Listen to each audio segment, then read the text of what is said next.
going, guys? Strategic Life back at it again. So today I want to talk about some ways you guys can recycle, make your money, and also save the earth. And have a little fun with basically spending your money and getting money back, which a lot of people cannot do. But if you're the right person, you can. So my first thing are basically one of the pros to doing this is you guys are saving the earth. So a lot of people don't know this, but when you do recycle, the consumption of the plastic and aluminum does get melted down to the fact where it's being able to be used again instead of creating these factories which are putting out the pollution to hurt our environment.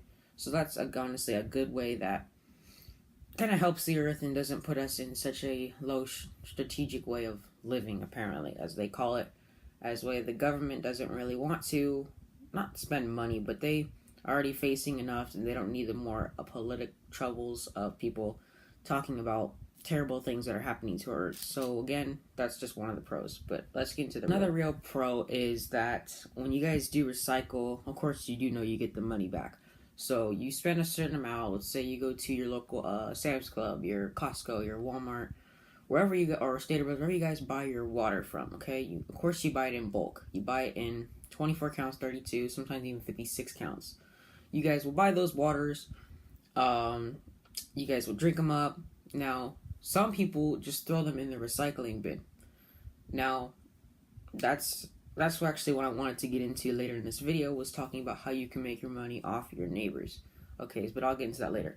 So anyways, for right now is be the smart one and throw it inside of a recycling bin. You guys can throw it inside your recycling bin. You get that. You save up after a while, maybe said something wrong.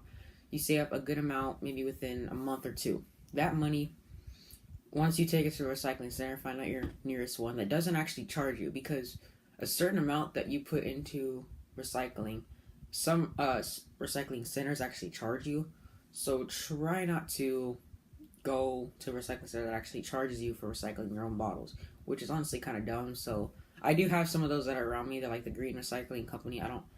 Just go to your normal recycling company that just gives you a fair amount of money for your actual cans and bottles, or a glass bottles of what they're worth. Okay, so anyways, you guys will go to your normal recycling center. Now the money you guys get, that money can go towards car money, which can either go pay for a car or actually be gas for your car, which is pretty helpful because gas money is pretty hard to come up with. Now I see my parents, when they put their gas in their car, it's pretty easy because they have their money saved up. But when you're a teenager, you have a phone bill. Let's put in a pattern. You have a phone bill. Okay, phone bill. You have car payments if it's used or new. If you bought it used and it's already paid off, that's fine. But you have insurance for that. That's already 3 things. Then you got to pay for gas, which is 4 things. If you're living in an apartment, or a house, renting a house, that's 5 things. 5 things you got to worry about, and you're only doing one job, unless you're doing your side hustles like me, where you're doing all this offer up and all that kind of stuff. That's not counting that. But 5 things you got to worry about when you're working a single job. Pretty hard stuff, okay? So these little things in there help out, just like recycling. You take the recyclables, like today. This is why I'm bringing it up anyways. I went recycling today. This is my receipt for the day. Okay, total came out to $40. There's the amount. That's all the stuff that I brought. Yeah. So $40.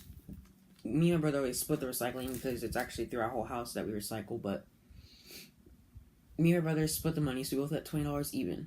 But what I'm trying to say is that when you guys recycle, that money is become equivalent to helping out with anything that you need to pay off. You're not really necessarily debt, but the money that gets used is basically just the free money. Now, of course, you spent money to honestly get to it, where you bought it at the store. But, if you bought it at the store, of course you're paying money for it. But then, you're almost getting your money back. You're almost getting the free water that you kind of hope for. You're probably not going to get all the money back, but it's still a good amount. For me, to make that money was saved up within about, I'm going to say 2 months worth of saving bottles. Okay, 2 months cans and bottles saving up. I made about $20, but it was about $40 in total. All that was split between my family. Most of the water does come from me because I drink a lot at school. And then cans come from my dad because he loves Coca-Cola, so that's good. Those come from him, which are actually worth a little bit more money than regular just plastic bottles, which is pretty helpful. So yeah, that's one main thing, is to put it towards bills. Once you recycle, is put it towards bills, put it towards anything you guys need to pay off. Not necessarily debt, but again, just anything that you want to use money on, so that when you have money come from your job, it's not all at once going directly to payments, where if you need something like food or something like that, it'll be easier for you guys to get.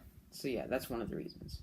So coming back to the idea with you guys and your neighbors. So first, go up to your neighbors and ask them, are you guys recycling? Do you guys currently recycle, or you plan on recycling?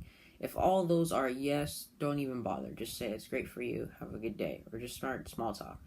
But if they do not, or whatsoever want to, try to ask them, is it okay if I take your bottles and cans whenever you guys want to? I'll do like a monthly basis. I'll take them into the recycling center. Then you make up a list of percentage of what you want to give them back. Just because you don't want to sound like you're completely ransacking them for their money. Now, I'm thinking about giving like 35 to 40% of their money back. Then you keep the rest. Just a little bit below 50%. And that's why it's a good thing that they come out winning, and so do you. You get your money. You get money, they get their money back, which is honestly kind of good. Now, you want to do this to almost every neighbor, so that if one turns you down, you can always go to the next. Let's say multiple neighbors turn you down. Don't worry about it, because it's not that big of a deal. Because who says you have to do it only in your neighborhood? If you have a friend that maybe lives in a different neighborhood, maybe try going to his and seeing what they say. I know one of my friends who recycles, and he says that he actually goes to his neighbors and he collects their recyclables, which is like actually a really good idea. And he takes theirs, gives them a certain percentage back, and then keeps the money for himself. Now, the money he gets, I don't know what he does with, but in my idea, I would probably just save that money for like a birthday or a Christmas or something like that. So yeah, I wouldn't really worry about trying to, because that honestly would be the free money. So that money you can either spend or you could save. For me, it would be saving, but again, I don't know, it's your personality. I'm just going to give you guys tips. That's all I can do. So yeah, that was honestly what I was just thinking. I hope you guys enjoyed the video. Please give it a thumbs up, subscribe, and let me know in the comments any questions you guys have or any videos you want me to make. See you.